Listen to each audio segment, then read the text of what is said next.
watching channel 265. The topic of today we'll be discussing is convict leasing. Why convict leasing? Because convict leasing was the beginning to modern day slavery. Prison. So 15 years after slavery ended, blacks in the South became equal. Blacks had their own land, created their own wealth, whether it was through agriculture or cotton fields. But this is not the America whites had ever visioned. No thanks to promises made by Abraham Lincoln. Emancipation Proclamation.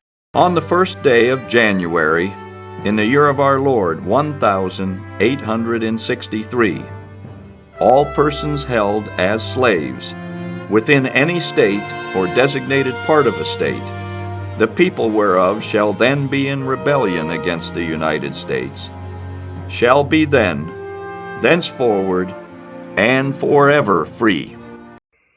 Whites in the South went straight KKK. Previous slave owners had mountains of land, with no workers to take care of their lands and homes. Keeping in mind, white landowners during this time had superpowers from all the wealth created through slavery. Landowners, working alongside lawmakers, created laws around the 13th Amendment, which states either slavery or involuntary servitude, except as a punishment for a crime. The party shall have them duly convicted. So what does that mean? Lock blacks up. Create wealth for the whites. Being black in America became a crime. Low-level offenses of today was big then. For example, if you were black walking at night, that was a crime. If you didn't have a worker's permit, that was a crime. The South looked like slavery all over again. So blacks in the South started fleeing north for better prosperity, but only to encounter the same forms of slavery, but in a different way. Civil rights protests broke out throughout our nation. Blacks fighting for equal rights. Act of 1957 allowed investigation into voter fraud. Act of 1964 guaranteed equal employment for all, and limit literacy tests, and to allow public integration. Act of 1965, the Civil Rights Act, banned all literacy tests in all jurisdictions. Closing out, in 1968, the Civil Rights Act prevented discrimination in housing. During the 60s, we had a widespread of urban unrest. Voting rights, ban on literacy tests, blacks and whites integrating, and fair housing.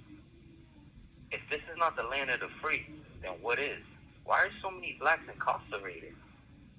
Throughout the gains of the civil rights movement, Nixon's administration formulated a strategic war on poverty by overfunding law enforcement, investing in surveillance for local law enforcement, and created new surveillance program in urban communities, over-censoring blacks and Hispanics with mandatory censorship.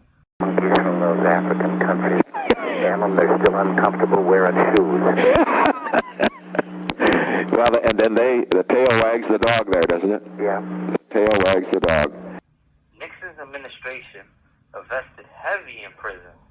From the year 1982 to 1997, billions was invested in prisons, creating over 2,000 jobs for police and the criminal justice system. Corrections became the third highest employer in the U.S., above Ford and GM. Cars we see on the streets every day. What happened to all the factory jobs? Yes, they were shipped overseas for cheap labor, and all the investment went into the criminal justice system. If this wasn't a replacement for slavery, then what is? Aren't as good as black Americans. All of them basically are just out of the trees. Now let's face it, they are. Now let's speak about housing. In 1980, housing investment went from $27.4 billion to $1.6 in the 90s. Public schools. went from 12,000 to 4,000 jobs. They literally envisioned blacks being taught in prisons rather than public schools.